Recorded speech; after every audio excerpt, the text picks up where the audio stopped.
at this point, I'm very pessimistic about it. We don't even know what dangers we face. We don't even know. And when I ask you that question, I want to ask you again, what percentage would you say were HIV positive? A blood test being taken in that school, Prince George County. What percentage of that high school class would you say was HIV positive? Take a wild stab. 20%. Mm-hmm. John Conyers told me 13%. And someone recently told me another percent. But it's 67%. 67% of the high school in Prince Senior George's class. County, senior class, HIV positive. That's in this wealthy, relatively wealthy African American community. 67%. That is stunning. That is a stunning statistic. But more than that, when I was in Atlanta, I swore in a chapter, 100 women. Senator Stokes, a young woman that I got involved in politics, and I had Coretta come over in Martin, and the governor swore them in. And I asked that question, same thing, 10, 15. And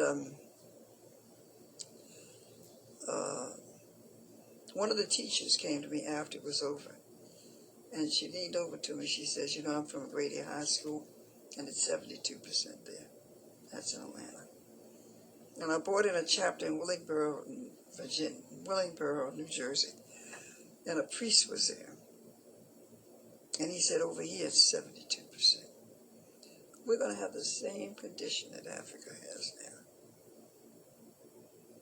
And I had someone write up that report. I had someone do a study for me, because when that young intern told me that, and he was one that wasn't even seeing his mother, and I had to get him back together, and I did.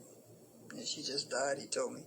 And he buried her, because he's on his way to becoming a millionaire down in Virginia with his father's people that were painting the White House. The red room, the white room, back in the day. And he's down there, and I went back home, and I got him back with his family, and he had to bury her. She died. But he's the one that brought me that information. But when my dear friend John didn't know, 13%, I said, John, you got to do something about it. I had a lady that worked for, she's a friend of mine, Republican.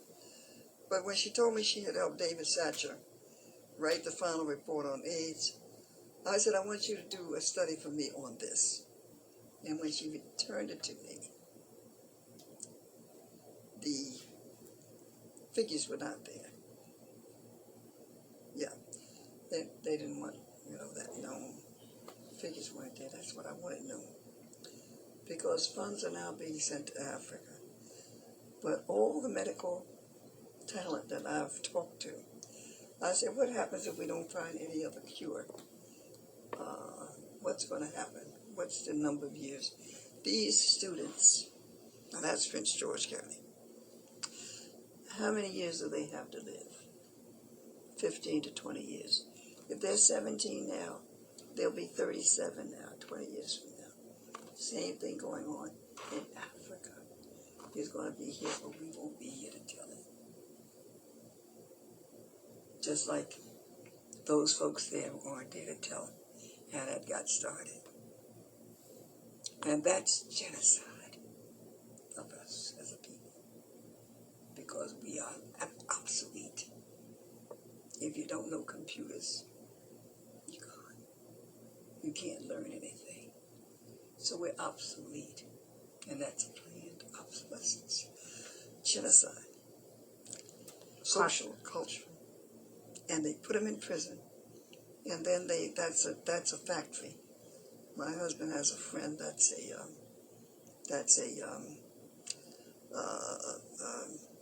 friend that's